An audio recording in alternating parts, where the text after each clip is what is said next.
J'aimerais toujours d'abord te dire qu'il y a deux personnes qui te regardaient et qui sont sûrement fiers de toi. C'était deux marraines, professeur Bourrouche et professeur Foulette. Et je les remercie pour l'encadrement qu'ils t'ont procuré pendant ta formation. Je ne sais pas ce que professeur Khatouri est avec nous. Oui, oui, je suis là. Est-ce que vous avez des questions à poser ou Bon, on commence par poser les questions qui sont posées par les participants. oui, je m'en occupe alors? Vas-y, vas-y. Tu es Donc, rythmologue, tu t'en occupes. non, non. Vite assister.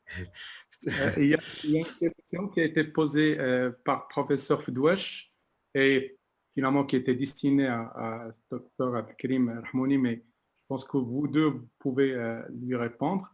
C'est celle qui revient souvent, qui est la poule, qui est l'œuf. Est-ce que c'est la cardiopathie rythmique ou est-ce que c'est la cardiopathie ou le symptôme rythmique, c'est-à-dire les extrasystoles? Donc, je vais lire sa question. Le problème est d'identifier l'origine rythmique devant l'association cardiopathie avec dysfonction VG et extrasystole ventriculaire. Parfois, c'est facile, mais il y a des situations plus difficiles. Quelle stratégie diagnostique des facteurs prédictifs en dehors de la charge rythmique sur le hauteur ECG afin de poser l'indication d'une ablation et d'améliorer la fraction d'éjection de ventriculaire gauche? Abdelkrim. Comme on l'a dit tout à l'heure, le diagnostic de cardiomyopathie rythmique, c'est un diagnostic d'élimination. Il faut chercher par tous les moyens d'éliminer une cardiopathie structurelle. Quand le patient arrive en dysfonction ventriculaire gauche et qu'on se trouve en présence d'extrasystole, c'est toujours comme tu l'as dit Ali, qui est l'œuf, qui est la poule. Donc, voilà, devant une dysfonction ventriculaire gauche, il faut faire une coronarographie. Si le patient n'est pas souvent digiminé, il faut l'adresser pour une IRM parce qu'on sait bien que chez les patients qui ont beaucoup d'extrasystole, l'interprétation de l'IRM ne serait pas facile. Et traiter ce patient d'abord médicalement et surveiller la récupération de la fonction systolique ventriculaire gauche. Il ne faut pas hésiter, surtout dans notre contexte marocain où l'accès à l'ablation est croissant, mais il reste quand même toujours à ses débuts, à mettre de la cordarone chez les patients, même pour des courtes durées. J'ai eu récemment l'expérience de deux patients deux patientes qui m'ont été adressées avec une charge extrasystolique au-delà de 30 000 extrasystoles, quelques semaines d'amiodarone ont suffi à avoir déjà une ébauche d'amélioration de la fonction systolique ventriculaire gauche, tout cela en compagnie de tout le panel des panels pharmacologiques de l'insuffisance cardiaque. Quand on voit la question dans l'autre sens, et je pense que c'est ce que voulait dire Madame Fedouach, c'est que en présence d'un patient qui présente par exemple 40 000 extrasystoles et qui a toujours un ventricule gauche préservé, et surtout chez des patients asymptomatiques, chez qui on n'est pas forcément obligé de mettre des bêta-bloquants, des antiarythmiques. Quels sont les patients chez qui on doit s'acharner sur les extrasystoles, à les traiter au moins médicalement? Le consensus de l'IRA, qui faisait objet d'une de mes diapositives, apportait des ébauches de réponses. Il y a un élément qui fait l'unanimité, qui est la charge. Plus la charge est importante, avec une durée d'exposition, vu la désynchronisation que procurent les extrasystoles, ils finiront par différents moyens à altérer la fonction ventriculaire gauche. Il y a cet élément. Il y a aussi certaines caractéristiques un peu électrocardiographiques des extrasystoles larges, des extrasystoles interpolées qui ne sont pas compensatrices, qui ne sont pas suivies de pause compensatrice, et que vous voyez sur l'électrocardiogramme qui s'interpose entre deux battements sinusales sans trop affecter la fréquence sinusale. Des extrasystoles qui sont souvent accompagnés d'une conduction rétrograde vers les oreillettes, et surtout des extrasystoles quand il existe un substrat épicardique. Tous ces éléments permettent un peu d'approcher les patients chez qui, même en dehors des symptômes, en dehors de dysfonction ventriculaire gauche, ça serait toujours intéressant de réduire leur charge en extrasystole. Et d'accord, c'est allé. L'élément essentiel, c'est d'abord la charge en extrasystole. Si on peut, quand il est très important, si on peut la réduire, la ramener au-dessous de 10% ou la diviser par deux, c'est toujours intéressant pour stopper l'évolution vers une dilatation des ventricules gauche. Effectivement, c'est le message que je voulais que tu fasses passer à Al-Krim et je pense que tu l'as bien fait. Certes, lorsque le patient est asymptomatique, on peut le rassurer, on peut se passer de prescrire un médicament. Mais lorsque le chiffre ou la charge en extrasystole est élevée, il faut prendre l'initiative de prescrire un médicament qui va réduire le nombre des extrasystoles parce que physiopathologiquement, on va s'attendre à l'installation d'une cardiopathie ou une dysfonction ventriculaire gauche. Et pour compléter un peu ta réponse à la question du professeur Ftouache, quand on est devant un patient qui a, et je pense que c'est ça ce qu'il voulait dire, une dysfonction VG et chez qui on a beaucoup d'extrasystoles. Certes, comme tu l'as dit, on fera le diagnostic. La cardiopathie rythmique doit rester d'abord le dernier diagnostic à évoquer, un diagnostic d'élimination, éliminer les autres causes possibles, traiter les deux volets, l'insuffisance cardiaque par le traitement qui est actuellement codifié et l'extrasystolie ventriculaire par les différentes étapes. Soit, comme tu l'as dit, prescrire un médicament, notamment l'amiodarone, lorsqu'on a une dysfonction VG et voir ce que ça va faire, voire passer par des techniques plus invasives. Et le diagnostic, comme pour la fibrillation atriale, comme l'a expliqué Najla, se fera encore une fois de façon rétrograde.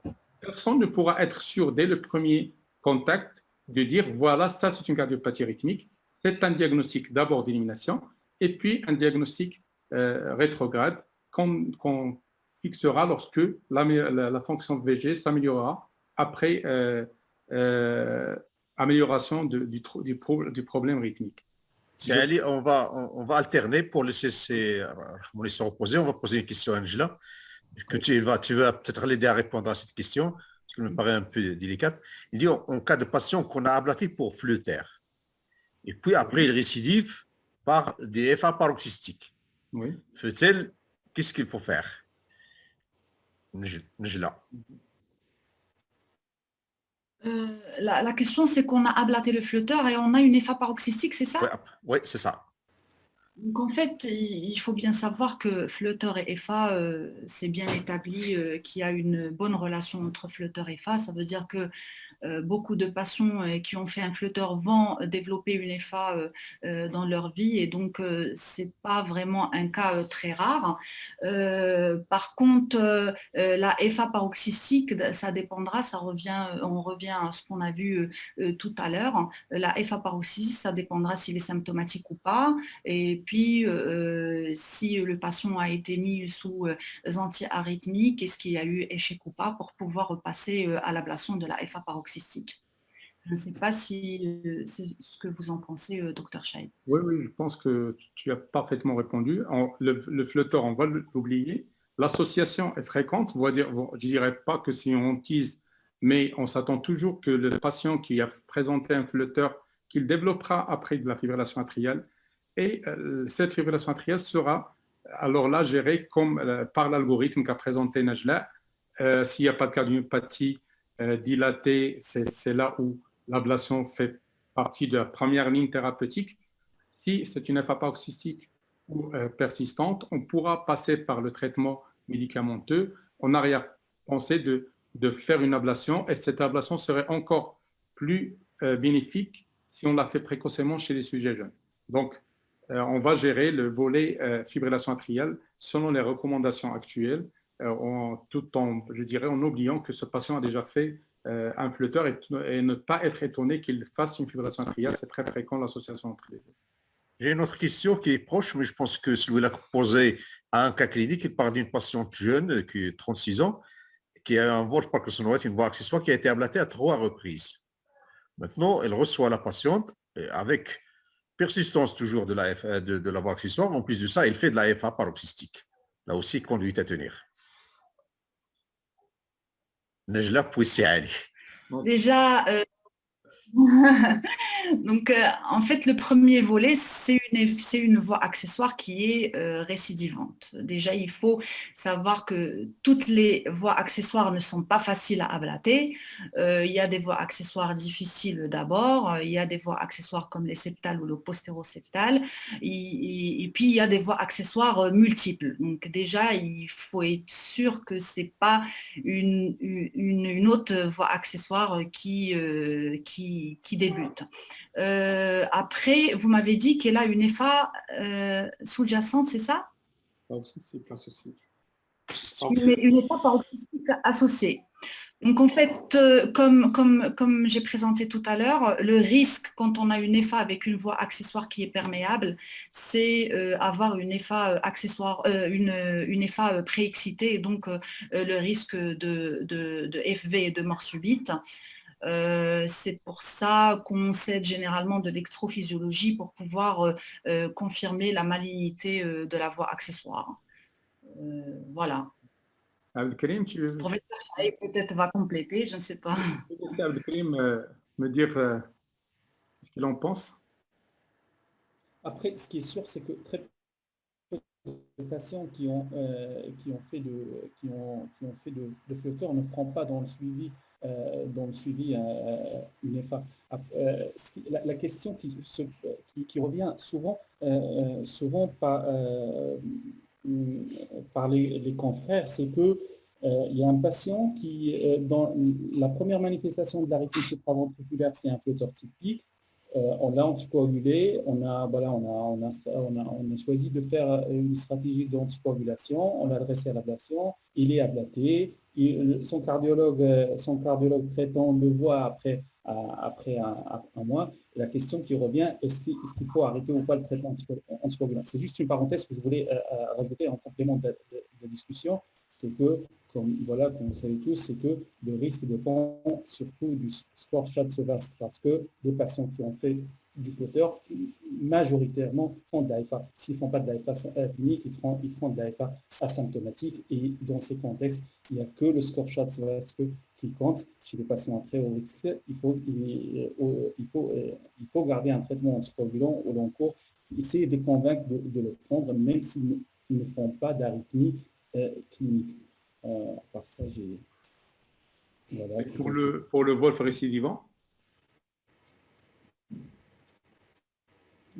Moi, ce que je voulais te poser comme question, je n'ai pas de réponse exacte, précise à cette question, mais je voulais juste te poser d'abord la question, qu'est-ce que tu fais dans ta pratique? Est-ce que tu explores tous les Wolf? J'ai vu qu'il y avait cette question qui peut-être que j'anticipe sur une des questions d'un des participants. Est-ce que tous les Wolf doivent être explorés de façon invasive? Je vais essayer d'apporter une réponse à la question du Wolf récidivant. Bon, c'est vrai que c'est pas rare. Moi, lors d'un de mes stages, j'ai vu un patient qui est revenu pour la 100e tentative d'ablation d'une voie accessoire, et c'était dans un très très grand centre. Donc, peut-être que c'est les cas où il faut s'aider de la cartographie pour bien localiser cette voie accessoire qui récidive, et essayer une fois pour toutes si c'est possible de l'ablater, ou renforcer quand les patients ont, je dirais entre parenthèses, passez-moi le mot, en ont marre des ablations, de renforcer le traitement médicamenteux, tout en sachant que l'efficacité est souvent incertaine. Donc, ces cas récidivants sont des cas où on pourrait se permettre de faire de la cartographie sur une ablation droite, et ce qui nous permettra peut-être de soulager le patient. Et comme j'ai dit, là, si on arrive à finalement faire cette ablation, peut-être qu'on se donnera un peu de temps pour voir est-ce que cette fibrillation atriale est juste favorisée par la présence d'une voie accessoire. Sinon, s'il y a de nouveau une fibrillation atriale, on va la gérer à part comme une entité rythmique ou arythmique nouvelle. C'est ce que je pense. C'est parce que vous en pensez, professeur Hattori? Oui, bon, tu as tout à fait raison. Moi, je pense que, bon, dans ce cas, il faut, la rythmologie, c'est une spécialité un peu particulière et il faut y aller cas par cas. Donc, tout dépend de la situation et des cas cliniques. Donc, il faut prendre dans sa globalité le patient, ne pas prendre de façon isolée. Allez, je peux poser une question? Bien sûr que tu peux, tu es président. Si vous voulez, oui, bien sûr. Il y a encore une question. Oui, on reviendra. Ok, c'est pas grave. Il y a plusieurs questions. Vas-y, Sius. J'ai toujours été un peu surpris par la fréquence de la fibrillation auriculaire chez des patients jeunes qui sont porteurs de Wolff-Parkinson-White. Est-ce que j'ai vu ce matin une patiente de 31 ans qui a un Wolff qui a été ablati et qui récidive avec le même tracé que nous avons vu tout à l'heure et qui fait des fibrillations auriculaires. Est-ce que c'est un hasard que ces patients font des fibrillations auriculaires ou est-ce qu'il y a un lien structurel de vulnérabilité atriale qui favorise cette fibrillation auriculaire? Là, Alors, en fait, c'est une question qu'on se pose tous. Plusieurs études ont essayé de démontrer le lien entre l'AFA et le Wolff, le Wolff-Parkinson-White ou la préexcitation. En fait, ce qu'on retient, c'est qu'il y a des cas où il y a une vulnérabilité atriale due aux tachycardies qui se font via la voie accessoire et parfois il n'y a pas de lien entre la FA et le Wolff. Donc, comme a dit professeur Shaib, normalement on ablate la voie accessoire et on va voir dans le suivi est-ce que la FA va récidiver ou pas. Si tu es d'accord, Si Ali, on va passer rapidement avec les questions rapides, réponses rapides, ce qui est les questions posées par les participants. oui, oui, allez-y. Vas-y. Donc, D'accord.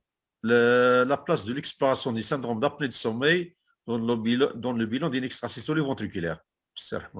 Oui, quand, il y a quand le Holter montre une prédominance nocturne. Oui, surtout chez un patient qui présente un score des portes qui peut suggérer l'existence de ce syndrome. Ça peut être approché aussi en étudiant les courbes de fréquence sur la période de sommeil quand il y a des à-coups d'accélération sinusale avec des extrasystolies. Il faut penser à un extra. C'est une très bonne remarque. Il faut facilement y penser quand il y a une prédominance nocturne de l'extrasystolie, surtout avec un profil de fréquence cardiaque qui est suggestif de ce syndrome. Une autre question pour Njla. Après ablation d'un faisceau accessoire, le risque de récidive n'est-il pas majoré après prescription de bêta-bloquant chez un patient symptomatique, palpitation présentant plusieurs ESV?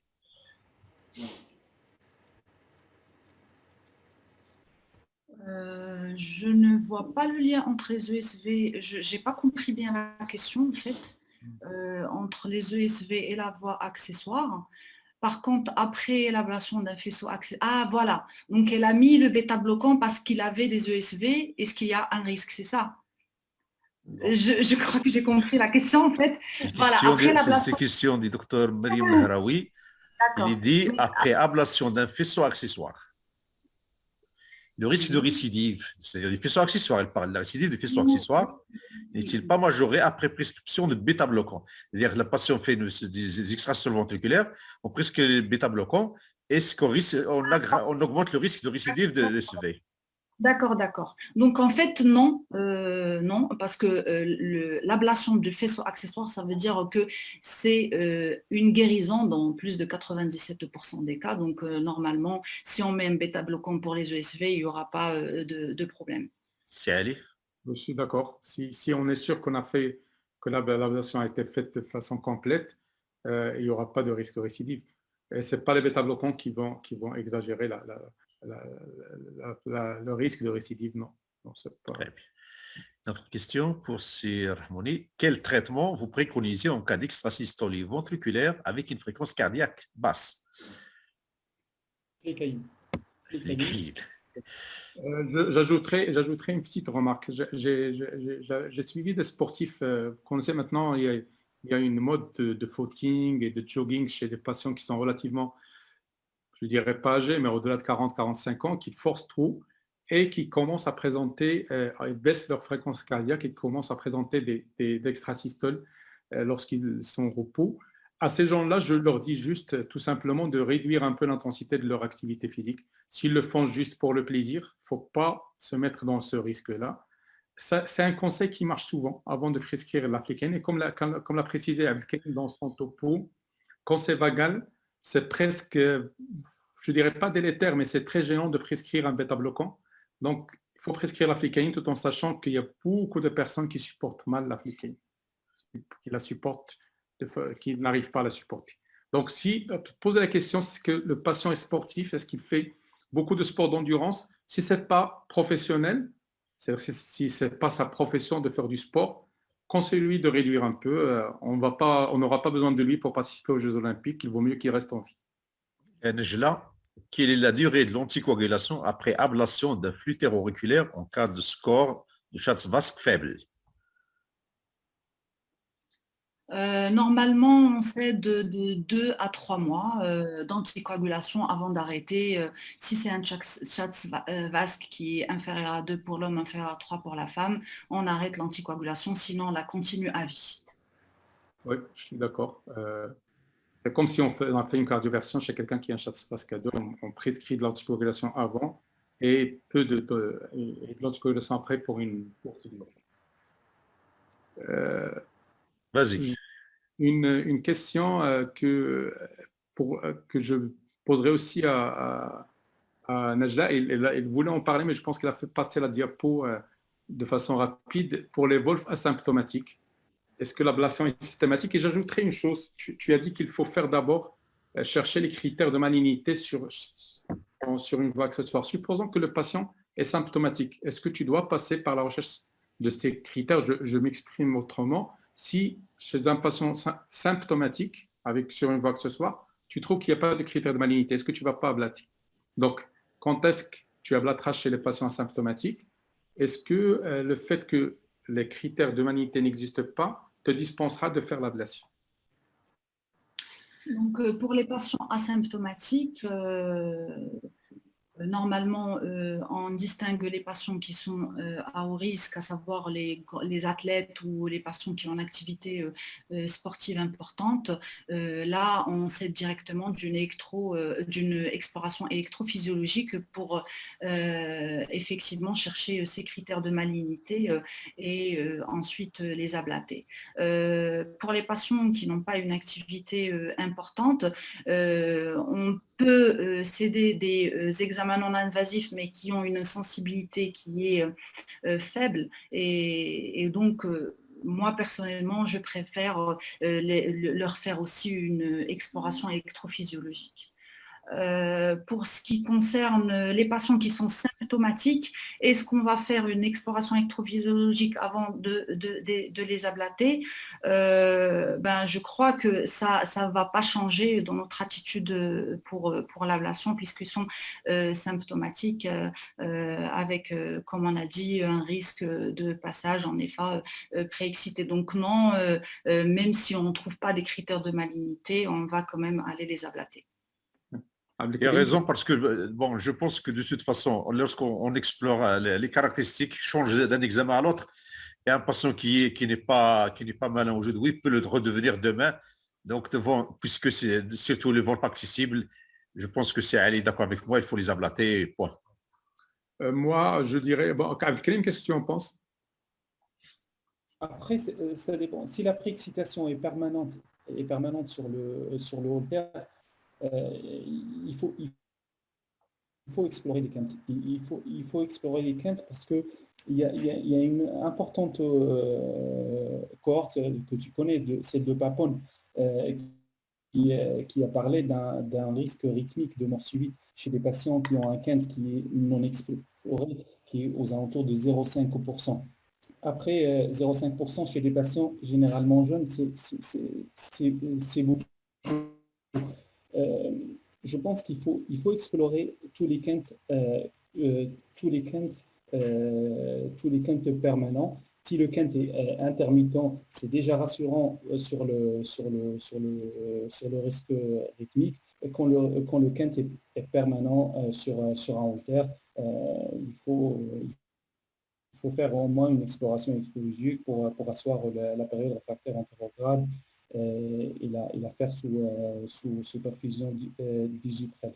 Après, c'est l'attitude qu'on avait dans le centre par lequel on est passé tous les deux. Je ne sais pas ce que tu fais dans ta pratique. Oui, moi, je pense que si on a un message à passer ce soir auprès de nos amis cardiologues qui ne sont pas rythmologues, si vous trouvez une voie accessoire, même s'il est asymptomatique, s'il vous plaît, adressez-la pour exploration et probablement une ablation, parce que effectivement, Papon a montré qu'il ne faut pas trop se fier à ce caractère asymptomatique, et comme l'a bien dit le professeur Khattori, une voie bénigne aujourd'hui peut devenir maligne le lendemain ou même à la sortie du laboratoire. Donc, au moins l'explorer. S'il est accessible, pas dangereux à ablater, il faut y aller sans chercher les critères de malignité. Si par contre il est trop proche de la voie normale avec un risque de survenue de BAV à l'ablation, là on cherche les critères de malignité, et si la malignité est là, on explique au patient qu'on est entre le marteau et l'enclume et que peut-être qu'on fera une tentative d'ablation même s'il y a un risque de créer un bloc orgulo-ventriculaire, parce qu'il vaut mieux, je ne dirais pas qu'il vaut mieux, il vaut mieux ne pas avoir de complications, d'effets indésirables, mais si la voie est maligne, il faut tenter de l'ablater. Une question, je pense, oui, j'ai le micro. Quelle est la place de l'ablation chirurgicale de l'AFA au cours d'une chirurgie pour remplacement valvulaire mitral? Surtout si dysfonction visuelle non expliquée est difficile à contrôler. Là, c'est une question très importante parce qu'il y a pas mal de gens qu'on opère pour AFA, il y a des gens qui font l'ablation chirurgicale. On a besoin d'éclaircissement parce que cette question est revenue plusieurs fois. نجلك وعلي عبد الكريم aussi. عبد الكريم, je laisserai Abd Karim et est-ce que tu as eu l'expérience avec les... Quand on voit toutes les recommandations qui ont été faites pour l'AFA, c'est de l'AFA non valvulaire. Donc le raisonnement est complètement différent en cas d'existence d'une valvulopathie mitrale. Les mécanismes physiopathologiques, l'AFA sort des veines dans la pathologie valvulaire. C'est vraiment une pathologie atriale qui évolue à son propre compte. Après, il n'y a pas vraiment de recommandations sur l'AFA valvulaire. Il y a des encadrés dans les recommandations sur l'ablation épicardique. Il faut y penser quand on fait une chirurgie cardiaque chez un patient pour un pontage coronaire, pour un prolapsus mitral, pour des choses autres que la sténose mitrale. Je ne suis pas sûr qu'il y ait une place pour l'ablation chirurgicale en matière de pathologie valvulaire rhumatismale.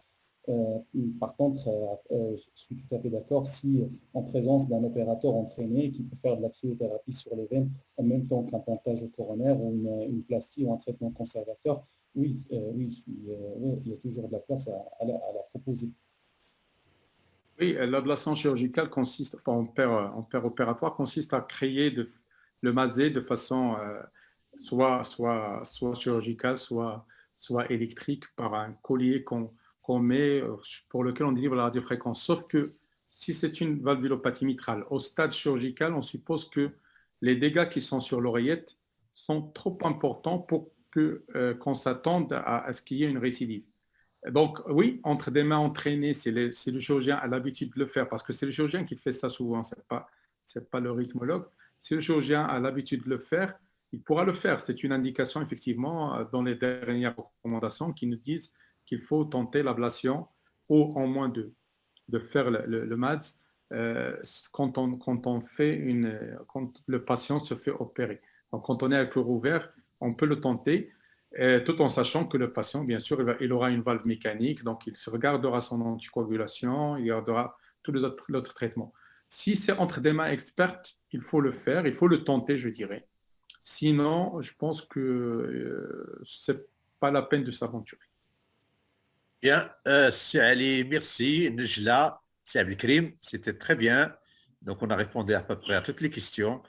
Inch'Allah, notre webinaire, je vais passer la parole au président pour clôturer cette séance. Si Yahiaoui, tu as la parole.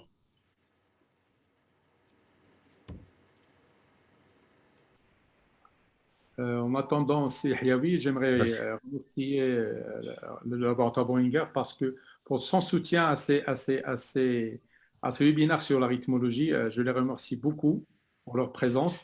Je remercie l'association de cardiologues de Marrakech de nous présenter toujours un plat contenant des nouveaux talents de la cardiologie marocaine dans toutes les spécialités.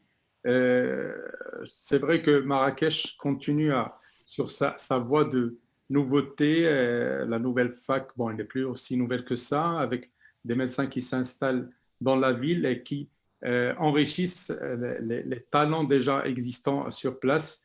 Je suis très content de revoir Abdelkrim parmi nous. Il revient dans sa ville et revient dans son pays. Très content de revoir Najla voler de ses propres ailes. Je vous souhaite une très bonne continuation. Comme vous le savez, en restant à votre disposition et bravo.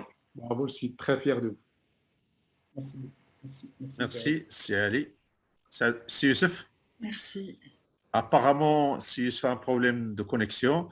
Donc, je prends sa place, comme je suis de l'association. Je suis là. Tu es là, donc c'est bon. Donc, personne ne peut prendre ta place. C'est une tentative échouée. Je voudrais vraiment féliciter les deux orateurs qui nous ont gratifié de brillantes communications. La rythmologie a un bon avenir à Marrakech. Merci, professeur Chaïd, merci, professeur Khatouri, pour votre modération qui a été remarquable. Je voudrais renouveler mes remerciements au laboratoire Boehringer et merci à vous tous. À bientôt. Au revoir.